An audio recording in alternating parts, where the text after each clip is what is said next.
Assalamualaikum warahmatullahi wabarakatuh. Selamat siang.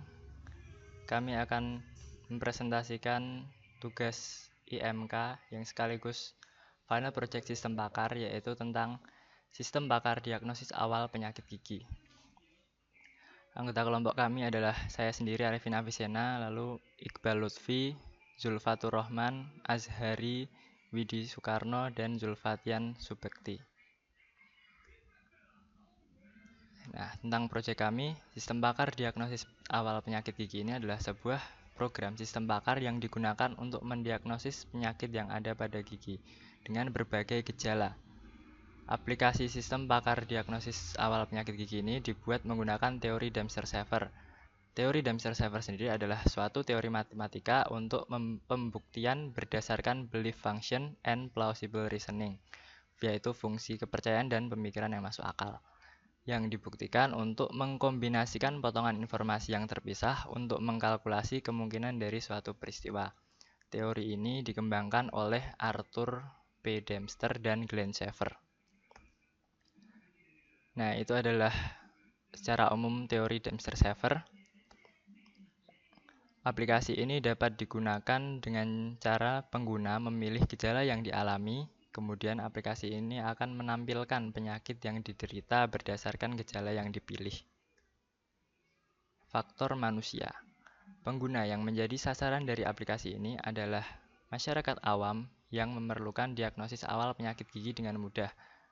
Tentunya tanpa perlu untuk menghubungi dokter gigi terlebih dahulu. Panca indera yang digunakan untuk menjalankan aplikasi ini adalah mata dan kulit. Mata digunakan untuk melihat tampilan aplikasi yang ditampilkan melalui monitor. Pada aplikasi ini, mata digunakan untuk melihat daftar gejala penyakit, kemudian diteruskan ke otak untuk memproses informasi tersebut yang akan digunakan untuk pemilihan gejala. Kemudian, mata digunakan untuk melihat penyakit yang diderita serta probabilitasnya. Pada aplikasi ini, mata tidak digunakan untuk melakukan input apapun ke dalam komputer atau aplikasi. Yang kedua, kulit. Kulit digunakan untuk menginputkan data ke aplikasi dengan cara menekan keyboard maupun mouse. Juga touchscreen jika menggunakan smartphone. Kulit juga menerima input berupa tekstur dan tanda yang ada pada keyboard dan mouse. Dialog dan interface atau antarmuka. Pengguna dapat berkomunikasi dengan aplikasi dengan dialog-dialog yang telah disediakan dalam aplikasi.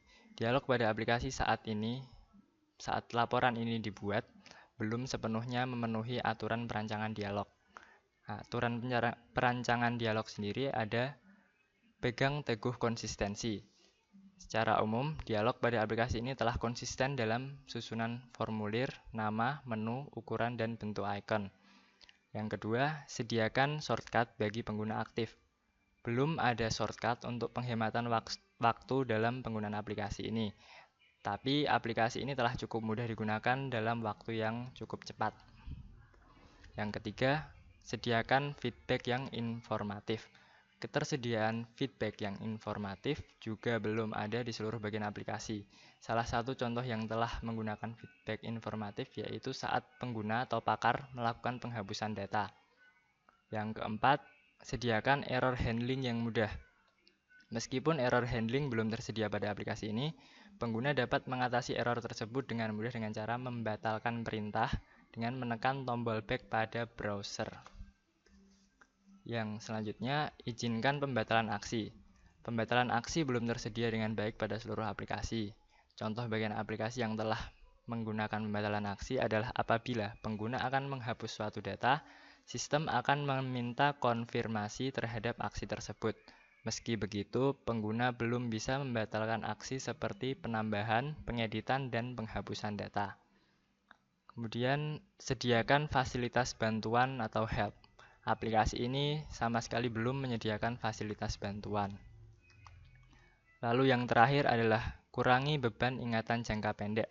Penggunaan bahasa yang sederhana dan susunan yang konsisten dapat mengurangi muatan short-term memory pengguna.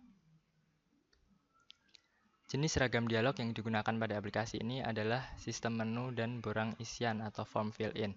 Sistem menu Pengguna menentukan satu dari sejumlah pilihan pada daftar, kemudian menerapkan sintaks untuk mengindikasikan pilihan, menegaskan pilihan, memulai aksi, dan mengamati hasilnya. Borang isian, pengguna dapat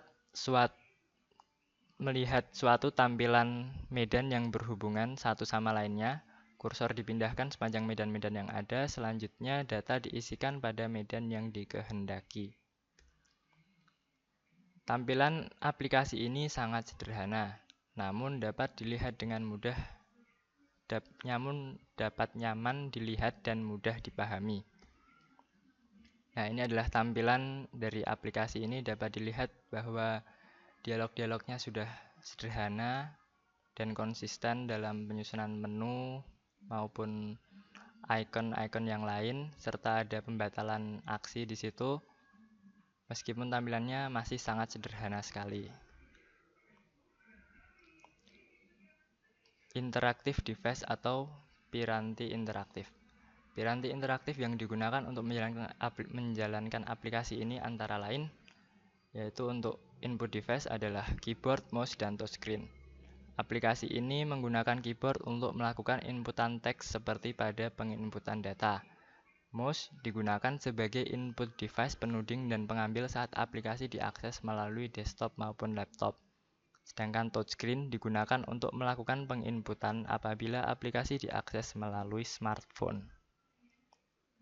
Sedangkan untuk output device, aplikasi ini menggunakan monitor. Monitor digunakan untuk menampilkan output dari aplikasi berupa gambar dan teks. Faktor ergonomik. Safety, yaitu tentang keamanan. Aplikasi ini aman digunakan karena cara penggunaannya sama seperti penggunaan aplikasi lain pada komputer tentunya. Sistem pakar ini memberikan solusi yang aman untuk dilakukan penggunanya apabila penyakit yang ditunjukkan tidak semestinya ditangani oleh orang awam, maka aplikasi ini akan menyarankan pengguna untuk segera menghubungi pakar, yaitu dokter gigi, untuk mendapatkan penanganan lebih lanjut. Nah, itu gambar yang menunjukkan hasil konsultasi bahwa penyakit gigi bungsu dengan probabilitas 0,32 sekian. Aplikasi tersebut menyarankan agar pengguna menghubungi dokter gigi untuk penanganan yang lebih lanjut. Comfortability atau kenyamanan. Sistem pakar ini dibuat sederhana, mudah, dan nyaman untuk digunakan. Pemilihan susunan menu, layout, warna, serta bentuk tombol bertujuan untuk meningkatkan kenyamanan pengguna sehingga tidak menimbulkan kelelahan bagi penggunanya. Nah, itu adalah tampilan konsultasi saat pemilihan gejala. Dibuat sederhana dan nyaman digunakan. Tombolnya untuk halaman pakar dibuat besar sehingga pakar mudah untuk menggunakan aplikasi ini. Evaluasi. Aplikasi ini telah dapat berfungsi dengan baik untuk diagnosis awal penyakit gigi. Saat laporan ini dibuat, aplikasi masih memiliki berbagai kekurangan, antara lain, aplikasi belum dapat menampilkan seluruh penyakit yang mungkin diderita beserta probabilitasnya. Aplikasi belum dapat menampilkan informasi tentang penyakit dan solusinya. Aplikasi belum menerapkan seluruh aturan perancangan ragam dialog sehingga mudah digunakan oleh penggunanya. Tampilan aplikasi juga masih sangat sederhana dan aplikasi belum memiliki sistem login untuk mengakses halaman pakar, sehingga dapat dikatakan aplikasi ini sebenarnya masih belum selesai dan belum layak untuk dipublikasikan. Nah, ini adalah kuesioner untuk pengguna, berisi tentang pertanyaan-pertanyaan seputar tampilan, isi aplikasi, dan pembaharuan. Pembuatan sistem pakar ini tidak melibatkan pakar, data diambil dari penelitian orang lain. Untuk kuesioner untuk pakar sendiri hampir sama dengan pengguna, yaitu tentang tampilan, isi aplikasi, dan pembaruan. Sekian presentasi dari kami, terima kasih. Wassalamualaikum warahmatullahi wabarakatuh. Silahkan bertanya di kolom komentar.